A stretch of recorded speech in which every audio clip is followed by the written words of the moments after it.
Okay, we are recording. I'm going to share my screen with you guys.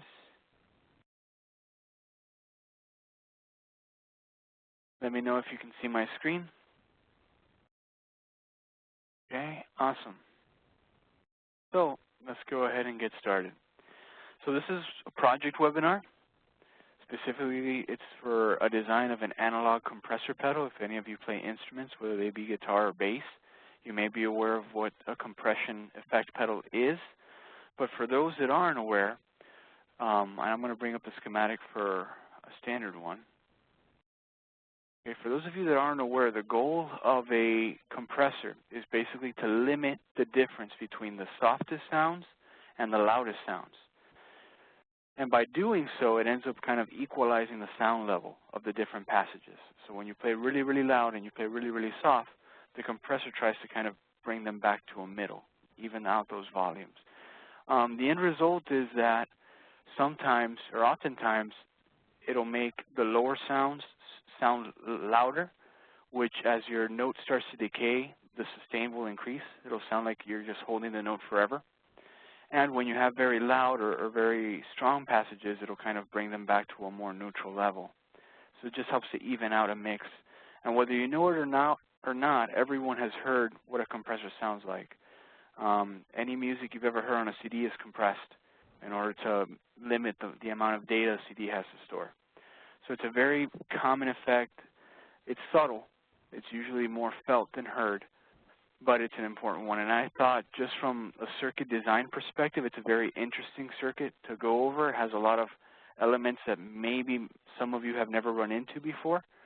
So I thought it would be a good opportunity to go and learn something. So the schematic you guys see in front of you right now is kind of the industry standard as far as simple two-knob compressors. Okay, this is a schematic for, at the very least, a clone of the MXR Dynacomp.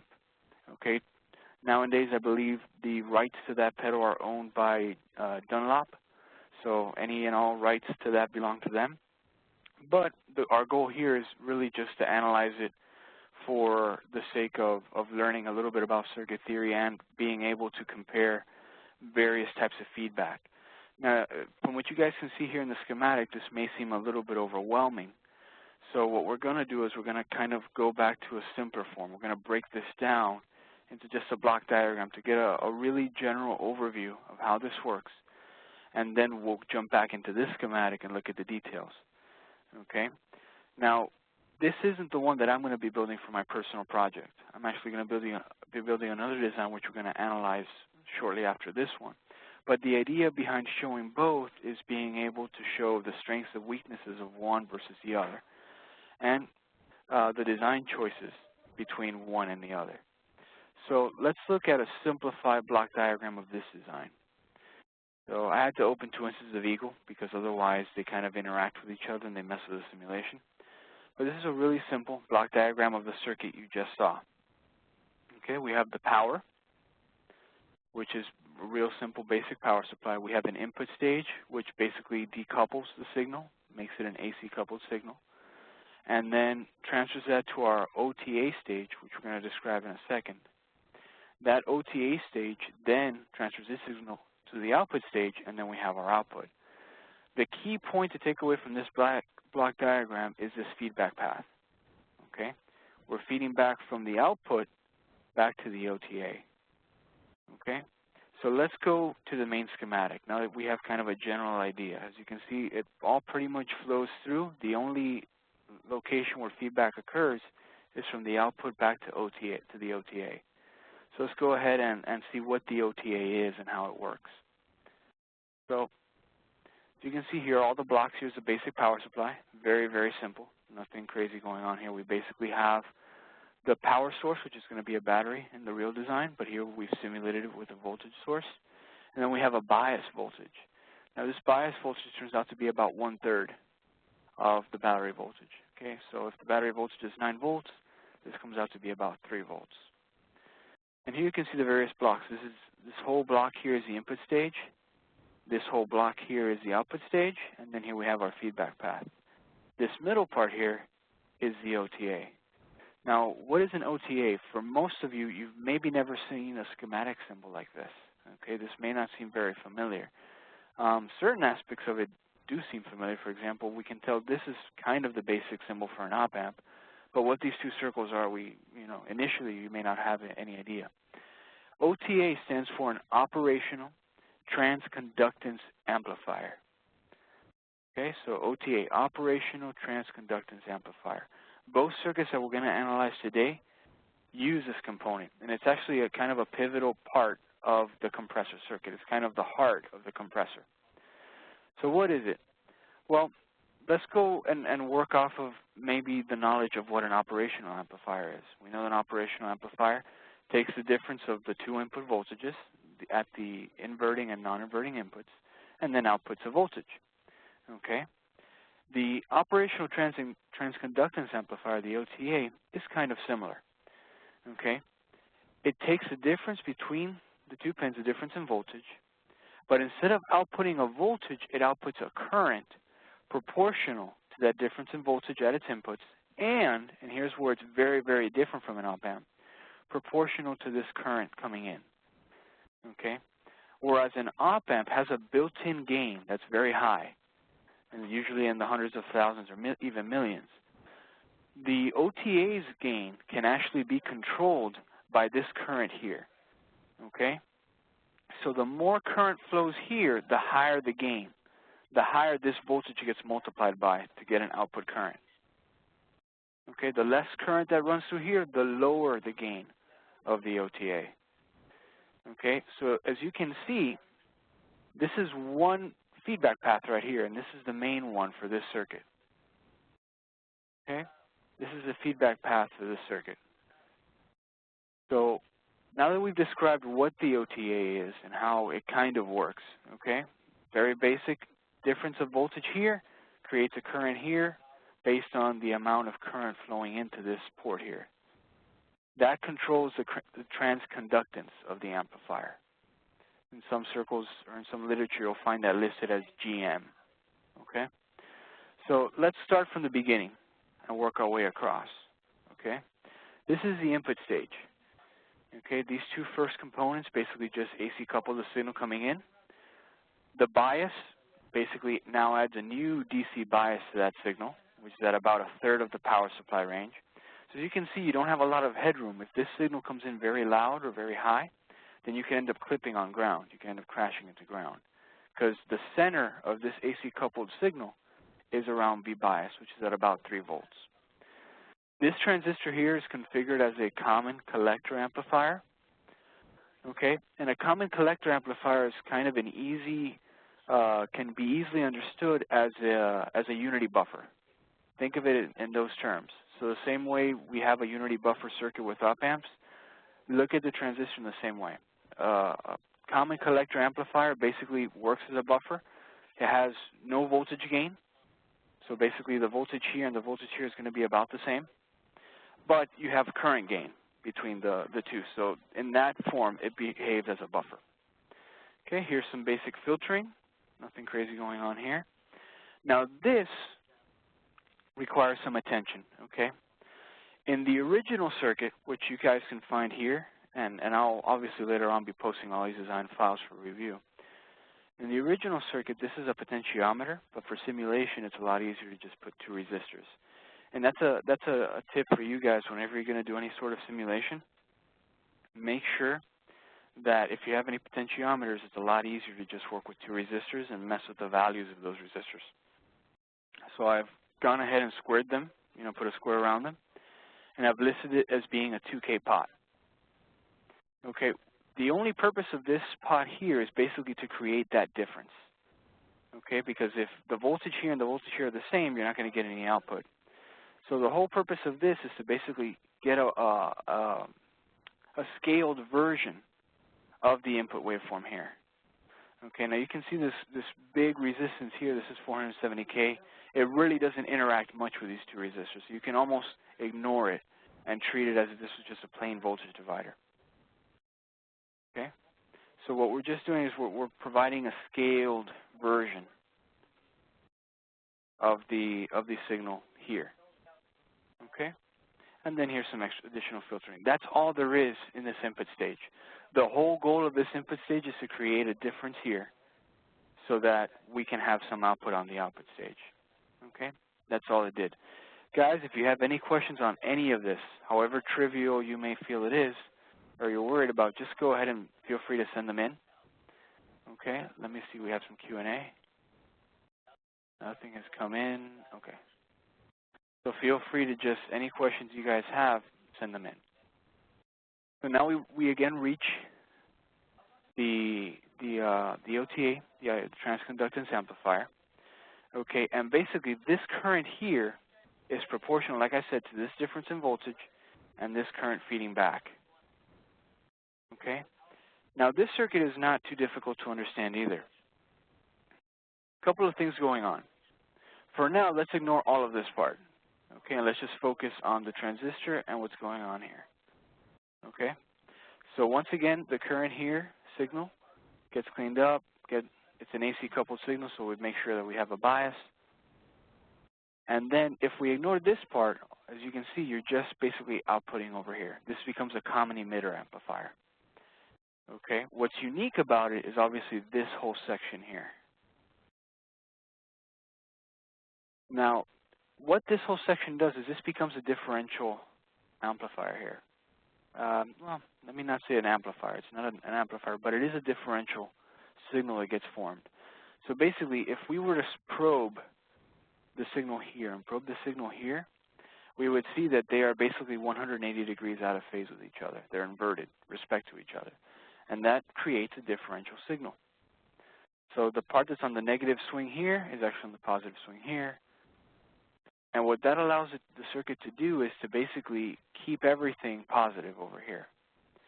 So we have this capacitor, which is one of the key components in this circuit. This capacitor is very, very important, extremely important. Okay, and let's see how this works. So let's pretend that we have no signal. Okay, everything is quiet. Okay, if we have no signal coming in, no signal here, nothing, both of these transistors are off. Okay, both of these transistors are completely off. And the capacitor is charging through this resistor. Okay, so the voltage here is increasing. And if nothing happens, if no signal comes in, then this capacitor's voltage becomes the same as the battery, which basically turns this transistor on completely. Okay, so this transistor is basically allowing maximum current to flow into here. Okay, so when we have no signal at the input, this amplifier is running at its maximum gain. Okay, maximum gain. It's going to become important in a second. Okay, now as soon as loud signals come in, okay, now these transistors start to cut in. And what they do is, whenever they turn on, they basically short the cap for a very, very short instant. So they start to drop down the voltage here. As the voltage drops, so does the voltage arriving at the collector, at the base of this transistor. So the resistance of the transistor increases, and now less current makes it into here. The gain of this amplifier drops, and the overall volume of the signal goes down. Okay? So it becomes very easy to see the action of this. If we have low signals, low volume, then this is at maximum gain. If we have a high volume signal, then immediately this starts to cut down. Okay, and we'll notice that the volume of the output will drop. Okay, that's the basic operation of this circuit. Any questions on it? This is really the intuition you want to have for the circuit. Okay, because what we're going to do now is we're going to simulate how it works. We're actually going to see what this circuit should behave like, and we're going to observe certain key characteristics of it. We're also going to see some of its faults, some of its issues, and why I personally chose to build the other circuit that we're going to study later. And we'll see in that circuit its virtues as well. Okay? So the simulator we're going to be using is Felicitas PCBSim. Okay, that's available from our website under www.cadsofusa.com. Go ahead and show you guys where you can get it. Go to PCB Design Software, Partner Products, and we go to simulation. Okay, you can request a trial. It is a free trial. It has a limitation of 25 parts. So the designs we're covering today won't simulate in the demo version. However, as you can see, it's a very affordable tool. It starts at $299. Okay? So definitely something to check out if you guys are interested in simulating your own circuits. So let's go ahead and run the simulation. I already have it open, as you guys can see here. This is the basic appearance of it. Now, what makes Felicitas PCBSim special is that it uses EAGEL as a schematic capture tool. So in order to instrument this, in order to make this suitable for simulation, I only had to do a couple of small changes. I had to add these voltage sources, which are simulation only, so they won't make it onto the board. I added these probes, again, which are simulation only. And I had to get a SPICE model for the operational transconductance amplifier, okay? Because the tool didn't come with a model for this part. Now, setting up the simulation is very easy. If we go over here, this is another part that comes in the Felicitas library. We right-click on it, and we select PCBSim. And it'll bring up this dialog. Okay, as you can see, I have my simulation step to be 10 microseconds, and the overall transient simulation lasts for 3 seconds. Okay, we can do some other analysis. We can do DC sweeps, AC sweeps. For the purposes of analyzing this circuit, the transient is what we want, so I'm going to leave that alone. Okay, the test waveform is actually very interesting. If we go to PCBSim here, you guys are going to notice that the test waveform is basically, even though you can't see the individual signs, but what it is we have a low sine wave, a low volume sine wave coming in. It's about 30 millivolts peak to peak. And then after 1 second, we get a high volume, which is 100 millivolts peak to peak. So we have 2.5 times greater, roughly. Okay? And then after 1 second of the loud signal, it drops back to the low signal. And I produce this using basically Excel. So let me go ahead and show you guys that file real quick here. I basically produce a CSV file containing all of these values in it. Okay, and I used a formula with signs, and I put in some parameters here in order to calculate 3 seconds worth of this 200 hertz sine signal. Okay, so we'll say OK on that. And we're ready to simulate. All we have to do is we click here on the Simulate Current Sheet button. So I'll click on that. Okay, we'll see that it's pretty much ready to go. And now we'll go ahead and hit Start Simulation. What you guys are going to see is going to immediately start to calculate. It'll take a few seconds to go through the whole simulation. Right now, we're in that first second of soft. Then we get the second of loud. And then it's going to drop off. Let me see if there's any questions so far. Okay, we're good. Feel free, guys, at any point to send in a question.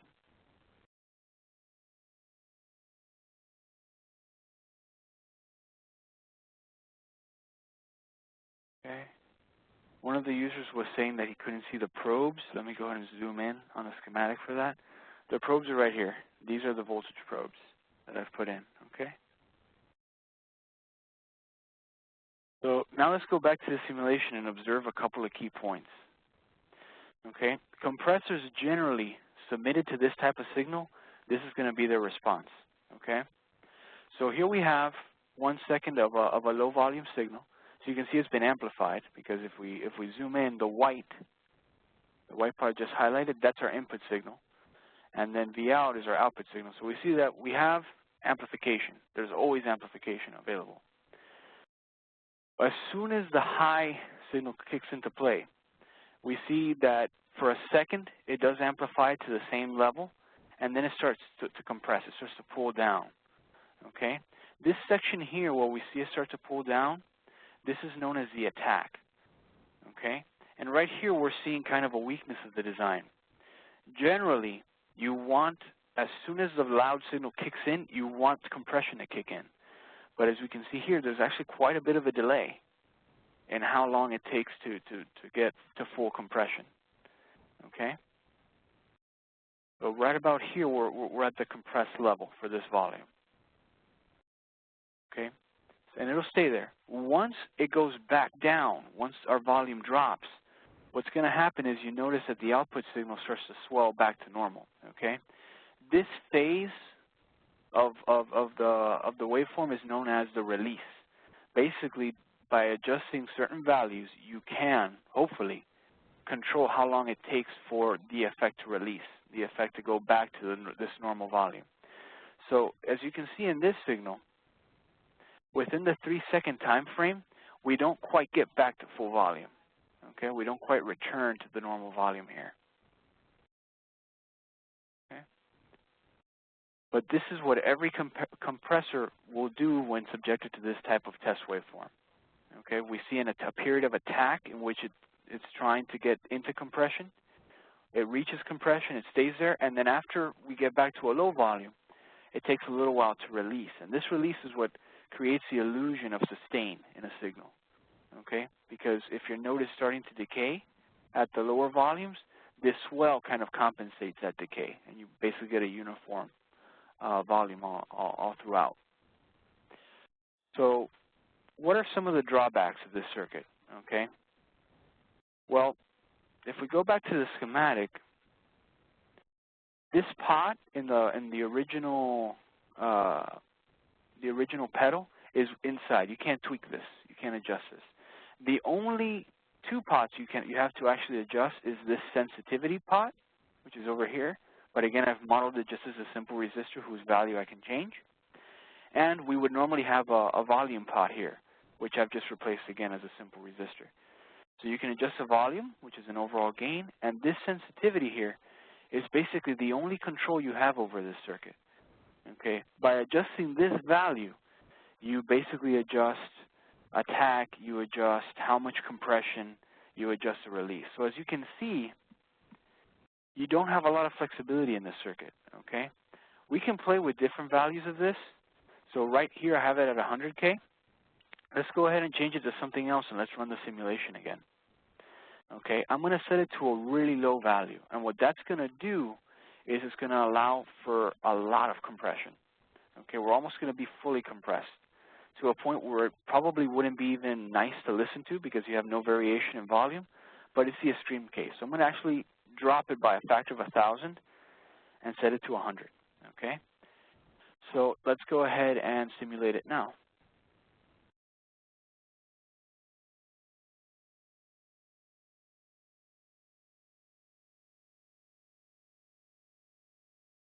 Okay.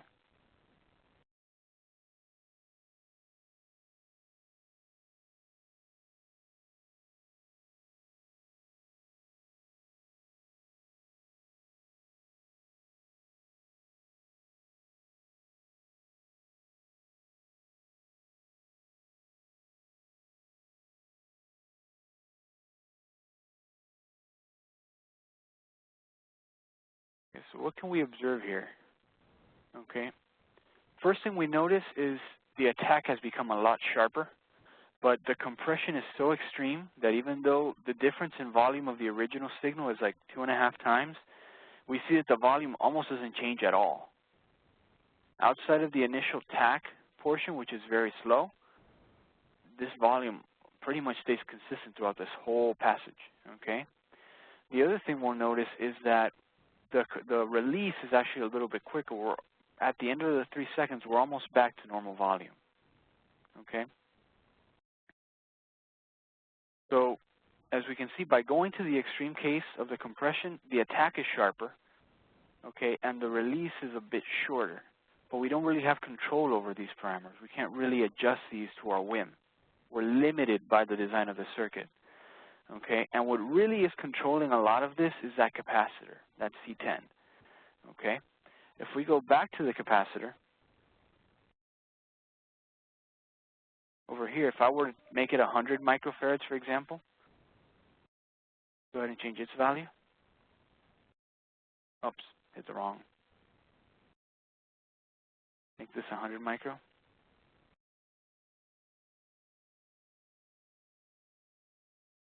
And we'll simulate it again. Okay, what we're going to see is the attack is going to become a lot longer, okay, because the capacitor is larger, takes more time to charge. And the other thing we'll probably observe is that the release becomes longer as well. Okay? So the release is just like, it's not coming back. It really, now it's starting to kind of flow back little by little. Okay, so that capacitor is a very, very critical part of this circuit. And its existence also creates other difficulties. So as you can see, there's a big trade-off. You really don't have much options as far as the attack. That capacitor kind of needs to be that value, at 10 microfarads. You also can't make it very small. And there's a kind of a very subtle point here as to why you can't make it small. Let me see if zooming in we can kind of see it. Okay. Well, we can see here, and it may be apparent, maybe not. No, it's not too clear here to be able to show it. But let's go back to the schematic and change the value. Okay. What we can see here is that if this value, okay, let's put it back to 10. If we were to make this value very, very small, this whole circuit may actually start to oscillate. And the reason for this is as follows, okay? We're taking, the circuit is getting feedback from the output, okay? This circuit has no knowledge of what's coming in. So the circuit doesn't really realize that we have a soft, then a loud, then a soft again. It doesn't know this coming in. So it only finds out about those levels at the output. So if you have a soft passage and it's amplifying, right, it's leveling it out, and immediately a hard passage comes in or a very loud passage, well, that loud passage is going to be amplified for a while before the circuit realizes that. So you're going to get extra amplification that you don't want, and then the compression will come. So there's a greater delay, number one. Then when you go to a soft passage after a loud passage, that soft passage stays over-compressed because it only notices that the level is too low once it hits the output. Once it hits the output, then it starts to go up again. Okay? So you can imagine that because this capacitor is large, it adds that delay to be able to keep the circuit stable. Because if very quickly we had loud, soft, loud, soft, loud, soft, then that delay would end up creating a problem. Because when you had a loud passage, you would be over-amplifying it. And when you had a soft passage, you would be over-compressing it. Okay, so in practical terms, it usually isn't a big issue, but it sometimes creates an audible pumping sound, okay, which some people like, some people don't. But I consider it a flaw of this circuit's design. Okay, it's subtle, and it can actually be seen in simulation, but it's kind of, since it's so subtle, it's kind of difficult to demonstrate it. But it is there. Okay? So let's go ahead now and see the circuit I am going to build, okay, the circuit I do want to construct and how it works, okay? The key point to take away from this circuit is that one of its biggest weaknesses is the fact that it uses this feedback, okay, uses feedback from the output, and that all of the different parameters of the compressed waveform can't be individually adjusted. They're all kind of tied into this sensitivity resistor here, the sensitivity pot, okay? So that's kind of its weakness. So let me go ahead now and show you guys the circuit I want to use. So I'll go over here, and let's go ahead and open one here, okay? Over here, good. So go to this one and put this one. Say Dynacomp compressor. No, don't need to say that. Okay. So this is the one I'm going to build. Okay, and this is called the engineer's thumb. It's a hobbyist design, but I consider it to actually be quite good. And as you can see, just from the get-go, it looks a lot simpler than the other circuit we had. Okay, so let's talk a little bit about how this circuit works. So again, I have another block diagram we can look at, which is this one. And this one, you'll notice that there's a very, very key difference, okay?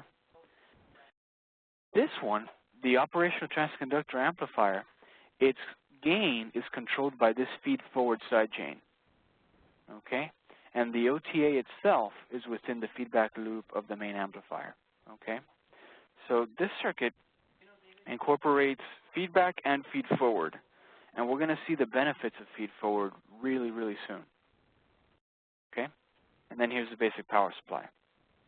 So as you can see, key points here, the feed-forward chain controls the gain of the operational transconductance amplifier, and then the main amplifier has the operational transconductance amplifier within its feedback loop, and we'll see why that's important in a second. Okay, oh, we're back here. Let's go back to the EAGEL schematic on the thumb here. Okay, so again here the blocks we saw in the diagram. Here's the power supply. The bias here is basically treated as a virtual ground.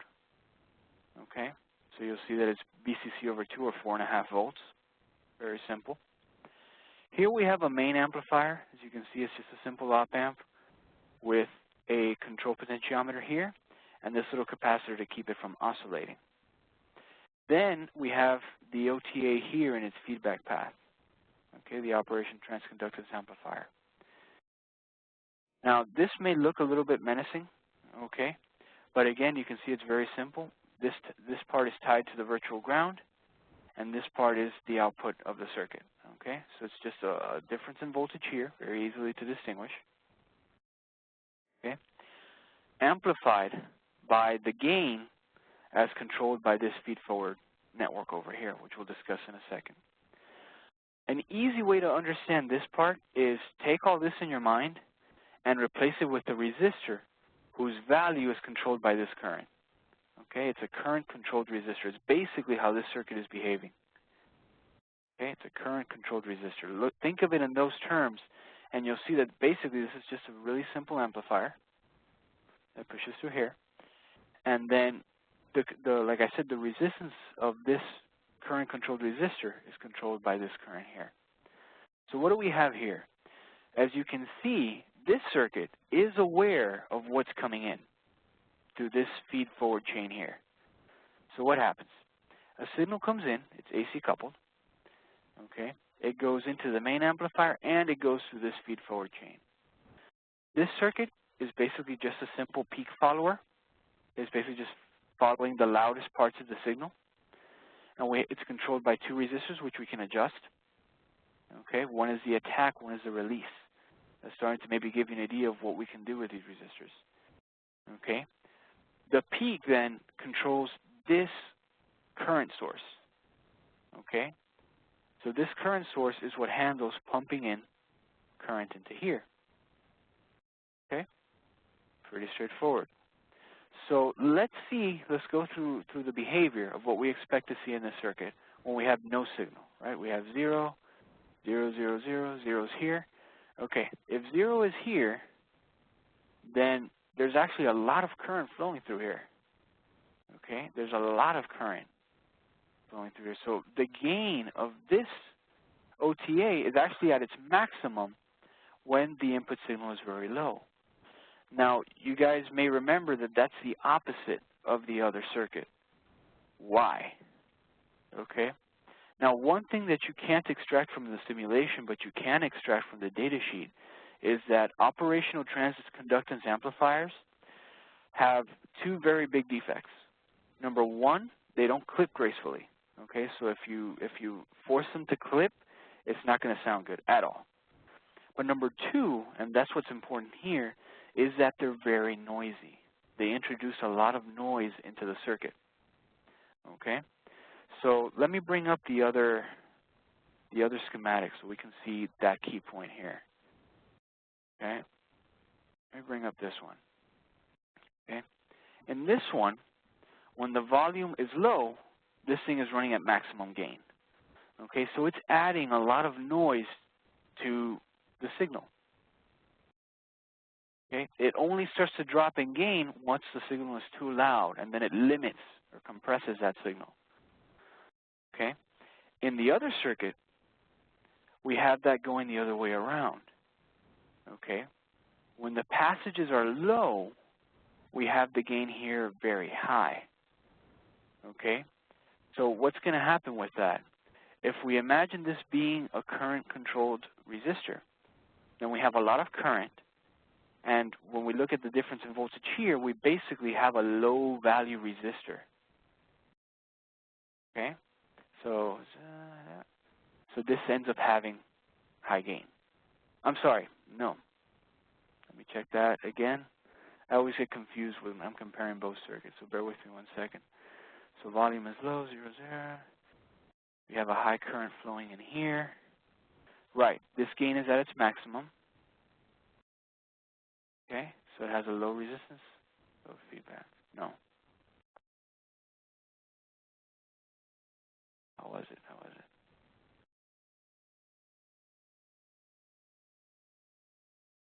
We'll move back to that in a second, because I just got reversed a little bit on that. Oh, yeah, okay. So what it should be is when the volume is low, the signal is low, okay, we want its current gain to be low as well. That way the overall amplifier is high. All right, no, that's wrong. This is high, this is, got it backwards. I know somewhere here I have it backwards. Peak follower, then we have the current source here. If this signal is high, let's say the signal is loud, we have a loud signal here, then that restricts, there we go. It's okay, got it, okay. So here's the idea. When this signal is low, okay, we need this current-controlled resistor here, okay, to have a high value. And the way it does that is by having a low current coming out, okay? So therefore, this current is going to be low. There we go. And then when this signal is high, we want this overall amplifier to be lower. So this amplifier has to be running at its maximum gain to be a small resistance and then cut off the signal. There we go. Whew. Sorry about that, guys. Sometimes it happens, especially when you're jumping between the two circuits. It's a little tricky because they basically work the opposite of each other. In order to minimize the noise of this, okay, in order to minimize the noise, what ends up happening is we want to have, in the soft passages, we want to have a lot of gain here in the overall amplifier. So this becomes a small resistance, very little current, very little noise added by the LM13700, and we have a lot of amplification. When the signal is loud, the current cuts out here. No, the current increases here. This becomes a small resistance, and then we have a lower gain. There we go. That's how it goes. Ooh, sorry about that. Long day. Okay, so let's go ahead and simulate it now that we have a basic idea of how it works. And if you notice, even though that exercise took me a little bit to make sure I understood how it was working, how the circuit was going to operate, before you simulate anything, you want to be able to have an idea of what you're expecting. Okay, if you're just going to put in components without any idea of how the output signal is going to be, then, you know, whatever the simulator gives you back, you'll feel happy with, right? But you need to be able to have some concept, because the simulator, for example, won't show you the noise. It won't show you what's going on here, okay, as far as the noise performance of this part is. But we can see how it compresses. So let's go ahead and run the simulation.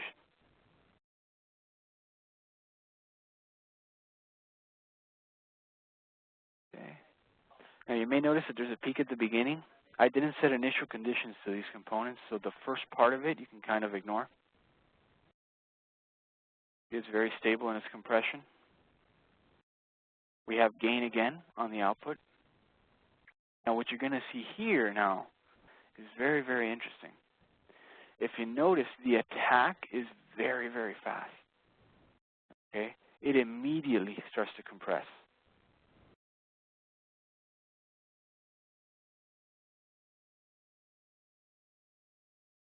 And that's thanks to the feed-forward sidechain. Because the circuit is aware of what's coming in, there's no delay to be able to adjust for the compression. There also won't be any over-compression or under-compression. Okay, because the circuit is completely aware of the signal that's coming in.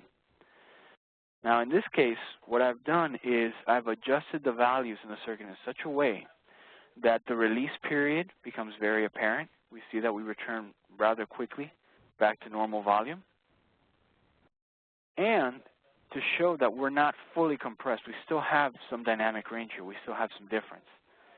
Okay? So this circuit is actually very easy to adjust and to adjust all of these parameters independently. So that's a big advantage that it has. Okay, so if we go back to the schematic, okay, we have attack and we have release. If I make this resistance larger, then I can go ahead and delay how long it takes. You know, I can make this part longer, similar to our other circuit. But I like it fast like that. I like the compression to just immediately kick in. Likewise, if we go here and we adjust this value, we can control how quickly it releases. So right now I have it at 100K. If I make it 500K and run the simulation again, we'll be able to easily observe that the release is longer. So let's go ahead and do that.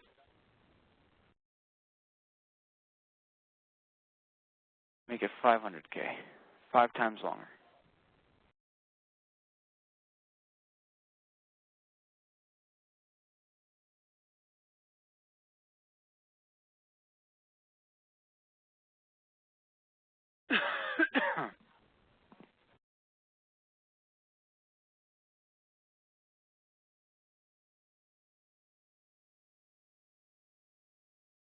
Okay, and there we see again the attack, very fast. We immediately get compression.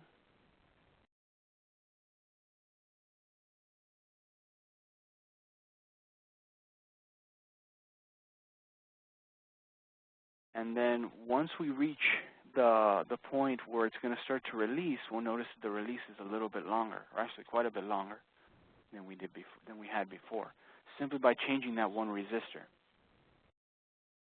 You guys can see it's starting to open up. Okay, but we have full control over that. So when building the pedal, if I want to have control of the release, I can just have that set as a potentiometer. You know, I can just have it set that way. That'll be pretty easy to do.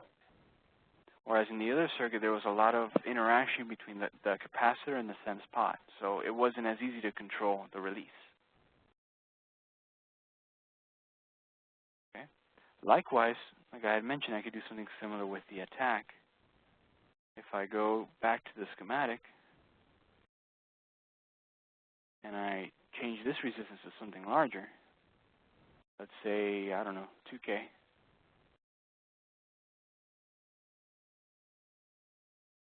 Let's run the simulation on that.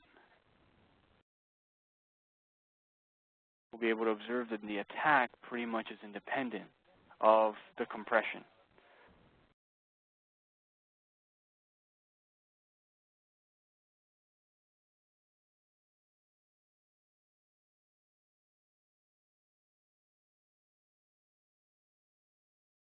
It's a little bit longer, but it's still hard to see it. So I'm going to have to put like a really big value there. But again, you can see the amount of compression is pretty much the same as before. So I'm going to go ahead and make this really big so we can really see the delay. But it's there. It's a little bit of a decay there. I'm going to go ahead and pause it. Stop it. Let's go back to the schematic. That way we don't spend a lot of time on that. Let's make it 100K, just for the really exaggerated. So again, we run the simulation.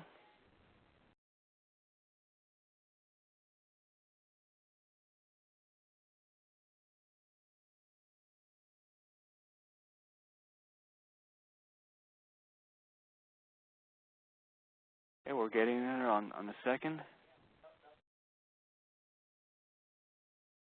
And there we go. You can see it. It's still a lot faster than the other circuit, but you can see the delay there. Even with 100K, it doesn't delay that much.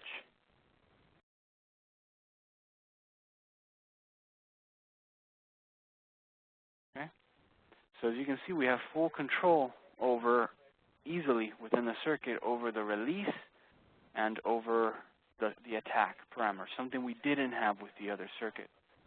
Additionally, from the explanation of how it works, it's also going to be a lower noise circuit than the other one. So right there we have a lot of gains, a lot of things we're winning on. Okay? So let me go ahead and go back to the schematic while we wait for this to finish. Now, how do we control the compression? The amount of compression is pretty much controlled by this ratio parameter here. Okay? Now let's think of a couple of things here. If we set this resistance to 0, right, then we basically have an inverting, a unity buffer here. Okay? This doesn't play any role anymore because any resistance, right, remember we're modeling this as a current controlled resistor, any resistance in parallel with 0 is still 0. So by setting it to 0, we can basically remove compression and just use the pedal as a boost. Okay? Likewise, if we go to the highest value that's recommended here, like 1 mega ohm, what's going to happen is we're going to go into full compression, which is what we had before, or something very close to full compression. So let's go ahead and do that. That'll probably be one of our final simulations here. So let's go to 1 mega ohm.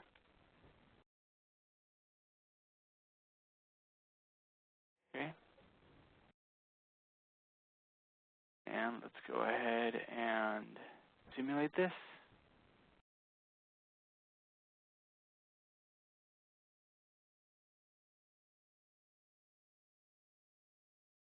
You guys are going to see a very fast attack, again, even though I've delayed it a bit by increasing the size of that resistor, the value of that resistor. But we're going to see that very heavily compressed, right? There's almost no difference before and after. Okay, and if I even increase that resistance more than that, I could get it even tighter. But this is good. This is good enough. As you can see, there's not much difference. We've really, really cut down the dynamic range of our signal.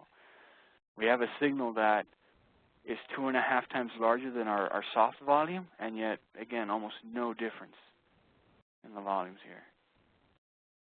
Okay? And again, same gradual release.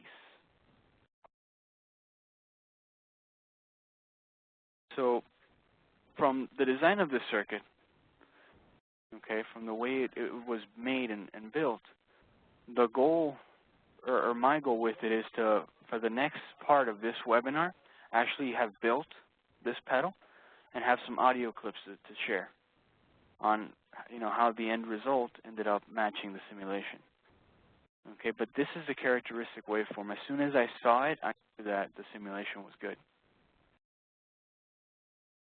Okay, so let's go back. Just recap one more time because I know I got really, really hazy with the description that goes on here. Okay?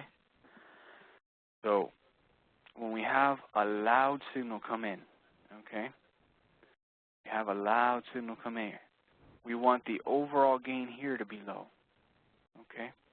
So what that's going to do is it's going to cause a lot of current to flow in here. So that way we have a small resistance in the feedback loop and get a low gain. Okay, so at high volume, we end up getting a very, very small resistance here. At low volume, we have a lot of current, we have little current flowing in, which ends up turning this into a high value resistor, and we get more gain. Okay, so that's basically the idea. When the overall amplifier has high gain, this has to have low gain. When the overall amplifier has low gain, this has high gain. So by putting it in the feedback loop, we've inverted the noise. We basically have made sure that when we're playing our soft passages, this thing is as quiet as possible. And we're playing the loud passages, then whatever noise this contributes gets drowned out by the loudness of the passage.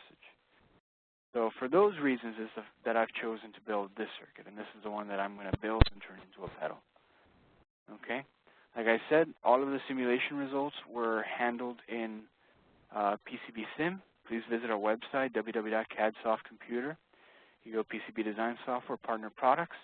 and then go into simulation. Like I said, there's a free trial.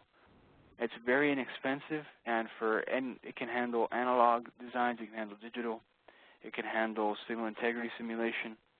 So it's definitely a tool worth checking out, and definitely, in this application, an audio application, which isn't super rigorous from an engineering standpoint, but it was able to verify our design and help us see what are the main parameters we can adjust in this circuit in order to have,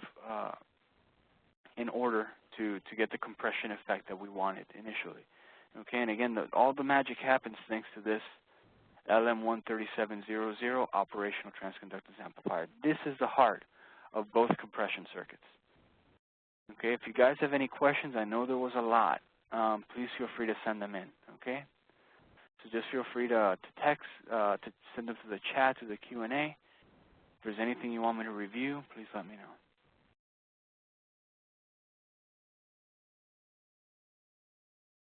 I know it was a lot, so feel free to send them in.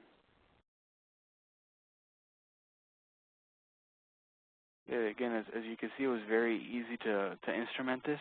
I just had to put in a couple voltage sources. All of the rest of the schematic is intact. It's basically what I would have on the board. So, I really encourage you guys to check out PCBSim. It's a very handy simulator, and its biggest advantage over anything else that we could use with EAGEL is that it integrates with EAGEL very, very tightly. So I can check out my different models, assign the pins, all of that is done here. Okay. Check out the Q&As. We got some questions. Does the PCBSim trial version expire? It does not. It doesn't expire. Okay. It has a few limitations. Like I said, it can simulate a maximum of 25 parts. You can't create your own model libraries. So, like, if you have to look for someone else's, SPICE simulation model, you won't be able to save it or incorporate it into PCBSim. In my case, what I ended up doing was I went to the manufacturer site, and TI makes now the LM13700. I downloaded the SPICE model from there, and I basically incorporated it into PCBSim.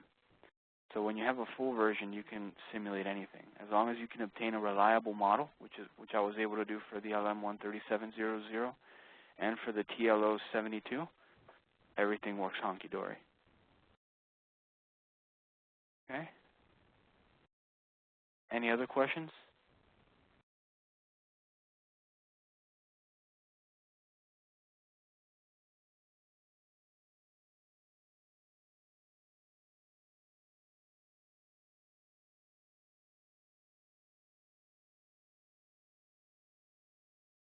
I don't see anything else. I'm going to go ahead and stop sharing my screen for now.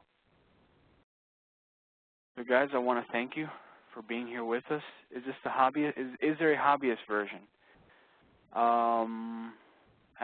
That's the lowest cost version, is the $299 one. That is the lowest cost version we have, which is just the F-SPICE engine, which is what I use to simulate this. Okay? So that is the lowest cost version they have. Okay? Guys, if you have any comments, anything you liked it, you hated it, let me know. That feedback helps me to figure out, future projects and anything else, that I may cover. This one was more of, a design that I want to build and how we could use PCBSim to simulate it. Okay, so feel free, any comments, anything, you guys can send them to support@cadsofusa.com. And if you have any further questions, please feel free to let me know. Okay? Thank you very much, guys, and have a great day.